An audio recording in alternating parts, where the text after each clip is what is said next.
मागील व्हिडिओमध्ये आपण डाउनलोड केलेल्या उत्तरपत्रिकांच्या प्रिंट कशा व किती प्रमाणात काढायच्या, उत्तरपत्रिकांवर उत्तरे कशी लिहायची, उत्तरपत्रिका YCMOU पोर्टलवर कशा अपलोड करायच्या याबद्दल सविस्तर माहिती दिलेली आहे. तर या व्हिडिओमध्ये आपण असाइनमेंट किती तारीखपर्यंत YCM पोर्टलवर सबमिट करायच्या, असाइनमेंट सबमिट केल्यानंतर विद्यार्थ्यांनी कोणत्या गोष्टी चेक करायच्या, असाइनमेंट रिजेक्ट झाल्या तर त्या पुन्हा कशा अपलोड करायच्या याबद्दल सविस्तर माहिती बघणार आहोत. तर फ्रेंड्स, आपल्या लिहिलेल्या आन्सर शीट म्हणजेच असाइनमेंट युनिव्हर्सिटीच्या पोर्टलवर सर्व विद्यार्थ्यांनी कधीपर्यंत अपलोड करायचे ही व्हिडिओच्या डिस्क्रिप्शनमध्ये दिलेले आहे.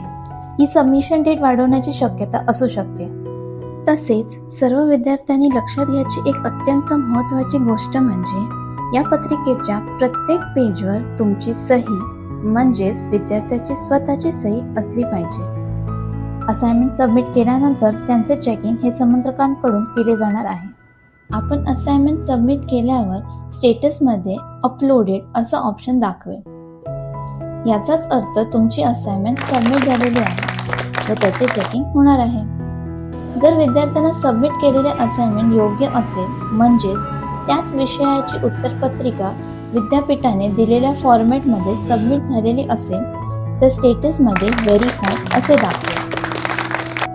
तसेच विद्यार्थ्यांनी लिहिलेल्या प्रश्नाचे उत्तर योग्य असेल व तुमची असाइनमेंट समंत्रकांनी तपासलेली असेल तर स्टेटसमध्ये व्हॅल्यू असे येईल.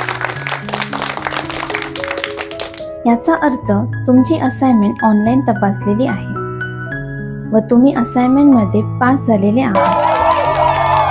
या उलट म्हणजेच जर विद्यार्थ्यांनी सबमिट केलेले असाइनमेंट योग्य नसेल म्हणजेच उदाहरणार्थ GKN 101 या ठिकाणी HEN 101 या विषयाची उत्तरपत्रिका सबमिट केलेली असेल तर स्टेटसमध्ये रिसबमिट असे दाखवेल. संबंधित विषयाचे उत्तर कमी लिहिलेले असेल तरी आपली उत्तरपत्रिका रिजेक्ट होऊ शकते. पण घाबरू नका फ्रेंड्स, आपल्याला संबंधित विषयाच्या समोर रिसबमिटचा स्टेटस दाखवल्यास आपल्याला उत्तरपत्रिका पुन्हा सबमिट करता येईल. रिसबमिट ऑप्शनवर क्लिक करावे.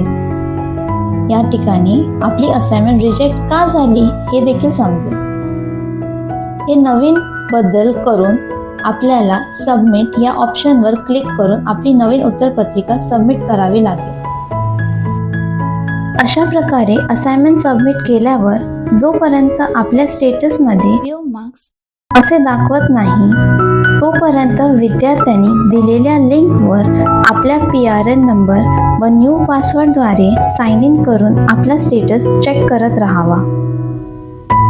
होम असाइनमेंट बद्दल डिटेलमध्ये माहितीची आपली ही सिरीज पूर्ण झालेली आहे. होम असाइनमेंट सबमिट करणे इम्पॉर्टंट का आहे हे आपल्याला सिरीजमधील पार्ट 1 मध्ये दाखवले आहे. होम असाइनमेंटसाठी रजिस्ट्रेशन कसे करायचे व आन्सर शीट, क्वेश्चन पेपर कसा डाउनलोड करायचा याची डिटेलमधील माहिती आपल्या सिरीजमधील पार्ट 2 मध्ये आहे. होम असाइनमेंट कसे लिहायचे व ते युनिव्हर्सिटी पोर्टलवर कसे अपलोड करायचे ह्याची डिटेलमध्ये माहिती आपल्या सिरीजमधील पार्ट 3 मध्ये आहे.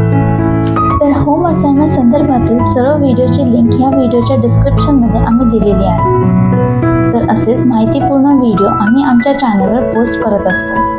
तर असेच व्हिडिओ बघण्यासाठी आमच्या चॅनलला नक्की सबस्क्राईब करा. या असाइनमेंट विषयी काहीही प्रश्न असतील तर कमेंट बॉक्समध्ये नक्की विचारा. व्हिडिओला लाईक करा. तसेच तुमच्या मित्रमैत्रिणींना हा व्हिडिओ शेअर करा. जर ते YCMOU मध्ये शिकत असतील तर त्यांच्यासाठी हा व्हिडिओ फायदेशीर ठरू शकतो. नवीन व्हिडिओ अपडेटसाठी बेल आयकॉनवर क्लिक करा. थँक्यू.